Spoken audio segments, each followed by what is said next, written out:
வணக்கம். சாவித்திரி சமையலுக்கு உங்களை வரவேற்கிறேன். இப்போ அருமையான சுவையில் பன்னீர் வச்சு பள்ளிப்பாளைய மெத்தேடில் பன்னீர் பள்ளிப்பாளைய வறுவல் தாங்க செய்ய போகிறோம். இது வித்தியாசமான சுவையில் நல்லா இருக்கும். இது நம்ம சப்பாத்தி கூட ஸ்டஃப் பண்ணி சாப்பிட்லாங்க. அது மட்டும் இல்லாமல் பிரியாணி, புலாவ் இது எல்லாத்துக்குமே சைடிஷாக வச்சு சாப்பிட அருமையாக இருக்குங்க. வெறும் சாதத்து கூட இந்த பன்னீர் பள்ளிப்பாளையம் சேர்த்து பெரட்டி சாப்பிட ரொம்ப அருமையாக இருக்குங்க. 200 கிராம் பக்கம் பன்னீர் இந்த மாதிரி துண்டுகளாக நறுக்கி வச்சுருக்கேன். 2 டேபிள் ஸ்பூன் எண்ணெய் விட்டுக்கிறேன். எண்ணெய் சூடாகட்டும்.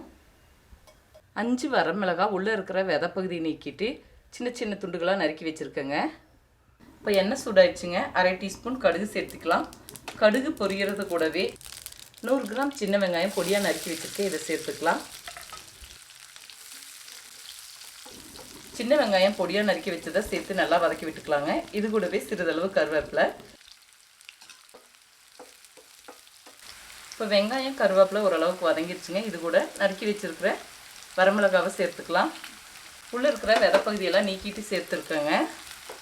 இப்போ சின்ன வெங்காயம் ஓரளவுக்கு வதங்கிடுச்சுங்க. இது கூட 1/2 டீஸ்பூன் அளவுக்கு இஞ்சி பூண்டு விழுது நல்லா பச்சை வாடை போகிற அளவுக்கு வதக்கி விட்டுக்கலாம்.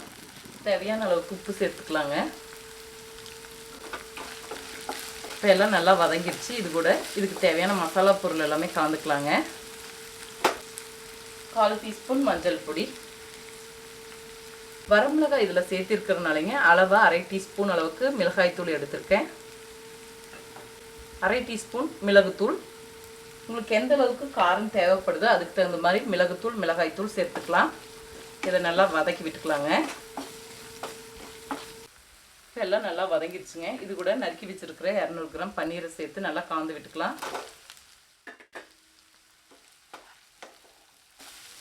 லோ ஃப்ளேமில் வச்சுருக்கேங்க. இப்போ பன்னீர் மசாலா பிடிக்கிற அளவுக்கு எல்லாம் ஒன்று சேர நல்லா கலந்து விட்டாச்சுங்க.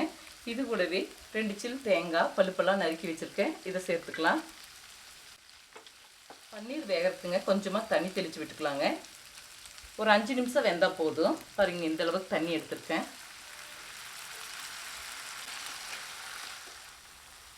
5 நிமிஷம் தண்ணி தெளித்து விட்டு பன்னீரை வேக வச்சுட்டேங்க. லோ ஃப்ளேம்லேயே வேக வச்சுட்டேங்க. ரொம்ப நேரம் அதிகமாக நம்ம வேக வச்சோன்னாங்க தண்ணியெல்லாம் வற்றிட்டு எண்ணெய் பசையில் உங்களுக்கு பன்னீர் வேகும்போது கொஞ்சம் ஹார்ட் ஆயிரும். அதனால் உங்களுக்கு அந்த தண்ணி தொளிச்சு விட்டது வற்றின பிறகு இறக்கி வைக்கும்போது சரியாக இருக்கும். இப்போ நம்ம ஊற்றி விட்ட தண்ணியெல்லாம் நல்லா வற்றிடுச்சுங்க. இப்போ இறக்கி வச்சுக்கலாம். இப்போ அருமையான சுவையில் பன்னீர் வச்சு பன்னீர் பள்ளிப்பாளையம் வறுவல் மெத்தடில் செய்திருக்கேங்க. இது வித்தியாசமான சுவையில் நல்லாயிருக்கும். இதே முறையில் செய்து பாருங்கள். இந்த வீடியோ பிடிச்சிருந்தால் லைக் பண்ணுங்கள், ஷேர் பண்ணுங்கள், சப்ஸ்கிரைப் பண்ணுங்கள், கமெண்ட்ஸ் பண்ணுங்கள். அடுத்த வீடியோவில் சந்திக்கலாம்.